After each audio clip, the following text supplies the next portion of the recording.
যখনই জাহির বুঝতে পারলো যে আমাকে যে পিছন থেকে জড়িয়ে ধরেছে সে পৃথিবীর আর কেউ না,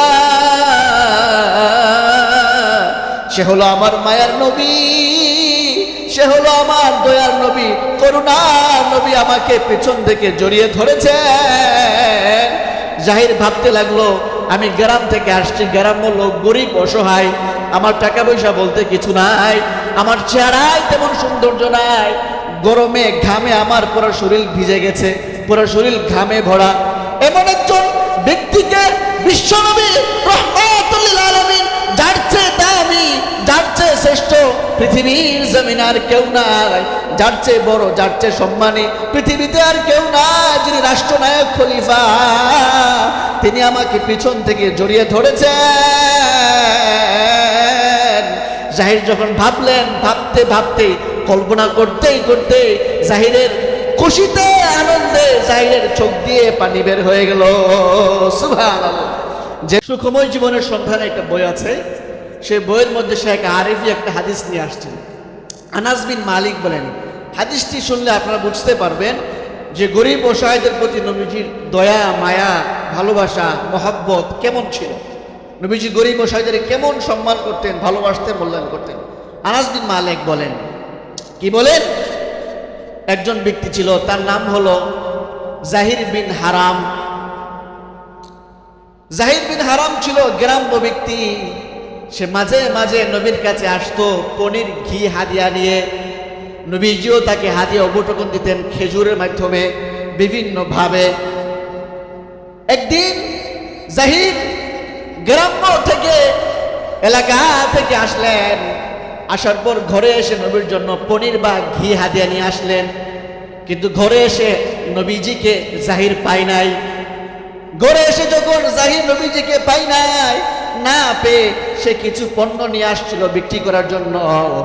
সে পণ্যগুলো নিয়ে বাজারে চলে গেল। ওই দিক দিয়ে নবী যখন ঘরে ফিরে আসলেন, তখন ঘরে খবর দেওয়া হলো জাহির আসছিল আপনার সাথে দেখা করার জন্য, আপনার জন্য হাদিয়া নিয়ে আসছিল, কিন্তু আপনাকে ঘরে পাই নাই। আপনাকে না পেয়ে জাহির বাজারে চলে গেছে। নবী যখন শুনলেন জাহির আমাকে দেখার জন্য, আমার সাক্ষাতের জন্য আমার ঘরে আসছিল, আমার জন্য খাবার হাদিয়া নিয়ে আসছিল, নবী ঘর থেকে বাজারে গেলেন জাহিরের সাথে সাক্ষাৎ করার জন্য। বাজারে গিয়ে দেখেন জাহির পণ্য বিক্রি করছে। নবীজি জাহিরকে পিছন দিক থেকে জড়িয়ে ধরলেন। জাহির জানে না, বুঝে না পিছন থেকে কে তাকে জড়িয়ে ধরেছে। জাহির প্রাণপণ চেষ্টা করছে পিছন থেকে ছুটার জন্য।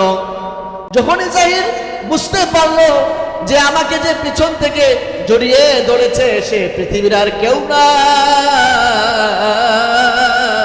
সে হলো আমার মায়ার নবী, সে হলো আমার দয়ার নবী, করুণার নবী, আমাকে পিছন থেকে জড়িয়ে ধরেছেন।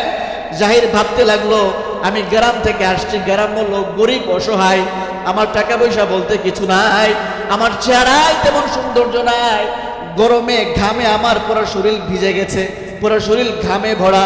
এমন একজন ব্যক্তিকে বিশ্বনবী রাহমাতুল লিল আলামিন, যার চেয়ে দামি, যার চেয়ে শ্রেষ্ঠ পৃথিবীর জমিনে আর কেউ নাই, যার চেয়ে বড়, যার চেয়ে সম্মানী পৃথিবীতে আর কেউ নাই, যিনি রাষ্ট্রনায়ক, খলিফা, তিনি আমাকে পিছন থেকে জড়িয়ে ধরেছেন। জাহির যখন ভাবলেন, ভাবতে ভাবতে, কল্পনা করতেই করতে জাহিরের খুশিতে, আনন্দে জাহিরের চোখ দিয়ে পানি বের হয়ে গেল। সুবহানাল্লাহ। যে নবীর চেয়ে দামি, শ্রেষ্ঠ কেউ নাই, সে নবী আমাকে পিছন থেকে জড়িয়ে ধরেছে ভালোবাসা, মহাব্বতে। আর বলতেছে তোমরা কে জাহিরকে কিনবা, জাহিরকে কে কিনবা, জাহির তো সস্তা দাম বিক্রি করতে হবে। নবী রসিকতা করে বলছিলেন। জাহির বললেন নবীজি আপনি আমাকে বিক্রি করবেন, আমার দাম তো তেমন বেশি হবে না। নবীজি বললেন জাহির, যদিও দুনিয়ার জীবনে তোমার সম্মান, দাম কম দেখা যায়, কিন্তু হাসরের মাঠে আল্লাহর কাছে তোমার দাম অনেক গুণ বেশি। সুবহানাল্লাহ।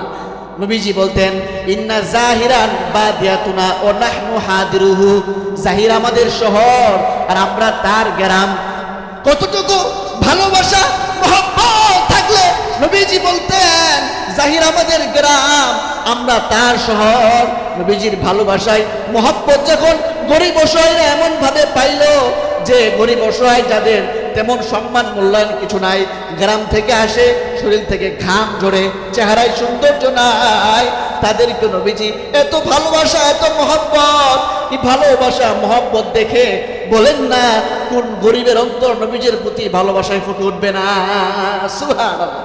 যখন গরিবরা দেখবে যে মুহাম্মদ আরবী শ্রেষ্ঠ নবী, দামি নবী, আমাকে পিছন দিক থেকে কত ভালোবাসায় মহব্বতে জড়িয়ে ধরেছে, তখন তো সেই গরিব ভাই নবীকে মহব্বত ভালোবাসবেই।